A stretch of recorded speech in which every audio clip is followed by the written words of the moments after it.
wishes to all. So my best wishes to our HM madam. Happy retirement day, madam. So madam గురించి 2 నిమిషాల్లో మాట్లాడడం కష్టం కానీ yes, success means doing the best with what we have. Success is the doing, not the getting. Success is in the trying, not the triumph. Success is a personal standard, reaching for the highest that is on us and becoming all that we can be. For these valuable words, it is the suitable our HM madam. Success అనేది జీవితంలో కేవలం మన దగ్గర ఉన్నటువంటి సంపాదించుకోవడమో లేకపోతే అన్నిటినీ మనం కాపాడుకోవడమో కాదు. లైఫ్లో మనకంటూ మనం చేసేటటువంటి ప్రతి పని ఇష్టంగా ఎప్పుడైతే మనం చేస్తామో, దానికి ఎప్పుడైతే న్యాయం చేస్తామో అదే జీవితంలో గెలుపు. అప్పుడే ఆ గెలుపు అనేది ఎప్పుడూ కూడా వెన్నుంటూ ఉండేలాగా చేశారు. దానికి నిదర్శనం మన మేడం గారు. అటువంటి మనసు ఉన్నటువంటి మేడం దగ్గర నేను వర్క్ చేయడం చాలా అదృష్టంగా భావిస్తున్నాను నిజంగా మేడం.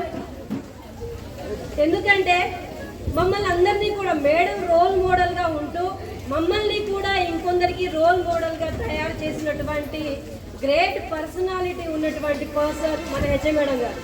నేను మేడం దగ్గర 2013లో టేకుల్పల్లి మండలంలో జాయిన్ అయ్యాను. అంటే ప్రతి ఒక్కరి లైఫ్లో ట్విన్ అప్లికేషన్స్, 2 రకాల రెస్పాన్సిబిలిటీని మనం కలిగి ఉంటాం. ఒకటి ఫ్యామిలీ లైఫ్ అయితే ఇంకొకటి మన యొక్క ప్రొఫెషనల్ లైఫ్. ఆ 2 లైఫ్ని కూడా సక్సెస్ఫుల్గా ఫ్యామిలీకి ఎంత ఇంపార్టెన్స్ ఇస్తారో అదేవిధంగా మేడం గారి ప్రొఫెషనల్ లైఫ్ కూడా అంతే ఈక్వల్గా ప్రయారిటీ ఇచ్చుకుంటూ తను మేడం గారు ఎక్కడ వర్క్ చేస్తే ఏ ఇన్స్టిట్యూషన్లో ఉంటే అక్కడ madam staff at the same time పిల్లల గురించే నిరంతరం ఆలోచించేటటువంటి గ్రేట్ మెంటాలిటీ ఉన్నటువంటి పర్సన్. ఇవి మేడం దగ్గర మేము చాలా చాలా నేర్చుకున్నాను టేకుల్పల్లిలో.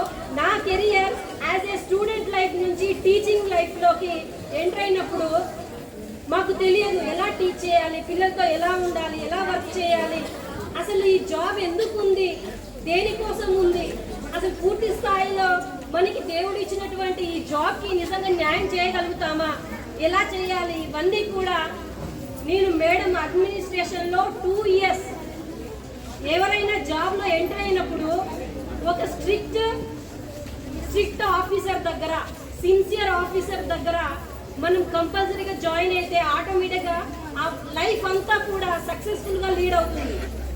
అలా నేను మేడం దగ్గర జాయిన్ అవ్వడం, చాలా విషయాలు నేర్చుకోవడం, మమ్మల్ని టేకుల్పల్లిలో ఒక స్పిరిచువల్ పర్సన్గా స్పిరిట్గా మమ్మల్ని తయారు చేశారు మేడం. ఆ స్పిరిట్తోనే స్టిల్ ఇప్పుడనే కాదు ఇక ముందు కూడా మేము అలాగే కంటిన్యూ చేసుకుంటూ మా యొక్క జాబ్కి మీరు ఎలా అయితే మీరు మీ జాబ్కి న్యాయం చేశారు మేడం, అదే కోణం అదే స్ట్రెంగ్త్తో అదే స్పిరిట్తో మేము మేడం కూడా సపోర్ట్ చేస్తాం, వర్క్ చేసుకుంటూ వెళ్తాము. నిజంగా అంటే మన గ్రేట్ అబ్దుల్ కలాం అంటూ ఉంటారు కదా, if you love your profession, if you salute your duty, no need to salute anybody. దానికి మేడం నిజంగా reality person. Madam work madam చేసుకుంటూ వెళ్తారు కాబట్టి ఆటోమేటిక్గా మన డ్యూటీని, మన ప్రొఫెషన్, మన వర్కే అందరి చేత సెల్యూట్ కొట్టేలాగా చేస్తుంది. దానికి మేడం నిజంగా నేను హ్యాట్స్. కాబట్టి ఒకటే మేడంకి తెలుసు, ఒకటే పిల్లలకి పూర్తి స్థాయిలో న్యాయం చేయాలి. ఎక్కడున్నా మనం ఉన్నదే మన యొక్క వృత్తిని ప్రేమించడం. సో ఆ విషయంలో మీరు మాకు ఎంతో ఇన్స్పిరేషన్ చేయడం, మీరు ఇచ్చినటువంటి స్పిరిట్తో మేము ఇంకా ముందుకు వెళ్తాము. అలా మీరు కూడా మీ నెక్స్ట్ పోస్ట్ రిటైర్మెంట్ లైఫ్ని నాకు తెలిసిన మనోరాలతో ఆడుకుంటారని నేను అనుకుంటున్నాను. హ్యాపీ లైఫ్ని గడుపుతారు. సో మీ కుటుంబ సభ్యులతో మీరు ఆనందంగా సంతోషంగా ఉండాలని ఆ దేవుణ్ణి ప్రార్థిస్తున్నాను. మీరు ఎప్పుడు మా మనసులో ఉంటారు. ఇది ఈ రోజు చెప్పే మాటలు కాదు మేడం, నా జాబ్లో స్టార్టింగ్లో జాయిన్ అయినప్పటి నుంచి కూడా ప్రతి క్షణం నా రోల్ మోడల్, నా ప్రొఫెషనల్ లైఫ్లో నా మొదటి గురువు ఎవరు అంటే నేను అందరికీ కూడా ఇదే చెప్తాను. ఫ్యూచర్లో కూడా ఎండ్ ఆఫ్ ద లైఫ్ నన్ను ఇలా తీర్చిదిద్దినటువంటి మేడంకి నేను ఎప్పుడు కూడా రుణపడి ఉంటా. మీరు అంటే మమ్మల్ని మర్చిపోకండి, అప్పుడు మర్చిపోకండి మేడం. చాలా బాధగా ఉంది, రేపటి నుంచి మేడం రాను స్కూల్కి అంటే కనిపించరు అంటే అది చాలా ఎమోషనల్గా అనిపిస్తుంది. బట్ మీరు లైఫ్ అంతా కూడా హ్యాపీగా నవ్వుతూ ఇలాగే మీ ఫేస్లో స్మైలింగ్ అలాగే ఉండాలని కోరుకుంటున్నాను madam. Thank you so much. నాకు ఈ అవకాశం ఇచ్చింది మేడం. మేడం కూడా మేము అలాగే సపోర్ట్ చేస్తాం.